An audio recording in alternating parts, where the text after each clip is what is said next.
Hi, my name is Joseph Parker, WBO champion of the world, and you're watching Sporting Icons.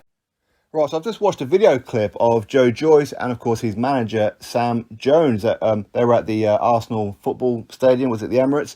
And Joe Joyce is celebrating the fact that Frank Warren has called him up to inform him that Joe Joyce is, in fact, the WBO mandatory to fight the winner of Joshua and Usyk.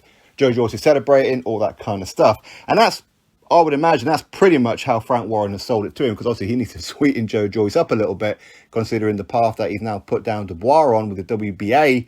Joe Joyce has been left out in a little bit of the wilderness. So I don't believe Frank Warren probably told him the full story with it. Okay, so if I was Joe, hold your horses, defeating Takam, just concentrate on that one, but believe me, you will not get that WBO world title shot for at least 2 years, 18 months to 2 years at least. Reason being, because Oleksandr Usyk is currently the WBO mandatory. Did he do a final eliminator? No. Has Joe Joyce done a final eliminator? No.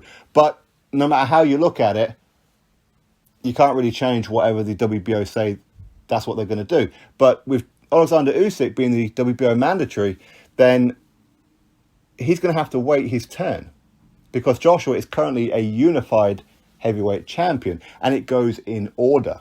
So the WBO is up next. That's why Usyk has got his. So let's just say, for argument's sake, that Joshua beats Usyk. Now, we do know about the rematch clause. I'll do a video to follow this one in a minute. But it's then going to be the WBA next. Then it's going to be the IBF. Then it will come back round to the WBO.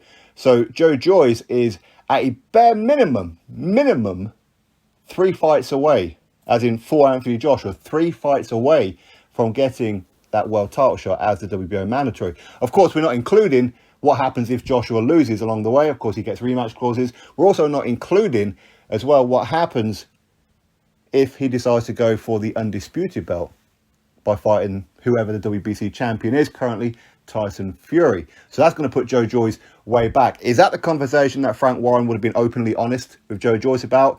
Probably not. He just needs to keep him sweet. But that's the reality of it. Sam Jones, you should know a little bit better, because of when they're making the announcement to say that he's WBO mandatory to fight the winner of Joshua Usyk, yeah, but not for another 2 years. Okay, it's not like the winner of that fight is going to go straight into a Joe Joyce fight. That is not what's going to happen. It doesn't work that way. It has to go in order. Last time out, Joshua had to defend against his WBA mandatory, which was Alexander Povetkin, of course, about a year or two ago now. Then, of course, the IBF mandatory, Kubrat Pulev. Now it's the WBO mandatory. So then I'll go back round to the WBA again, then the IBF, then the WBO. But there again, this is the Warren boxing organisation. Frank Warren has a lot of pull, a lot of sway when it comes with the WBO. So don't be surprised if the winner of Joshua and Usyk ends up getting stripped if they go back round to the WBA and then the IBF. Don't be surprised if Frank Warren has a little bit of a word in the WBO's ear to get him stripped, or the winner of Joshua Usyk, to be fair, stripped of that belt. So don't be surprised if anything was to happen, but right now, that's not what it is. Joe Joyce, mate, sorry, but you are probably at a bare minimum 18 months behind of getting your world title shot. Okay, so hopefully Sam Jones, he knows what he's doing. Hopefully he does, and he tells Joe Joyce exactly what it is that I've just told all of you lot. So anyway, drop your thoughts below, click thumbs up, subscribe, catch you on the next video.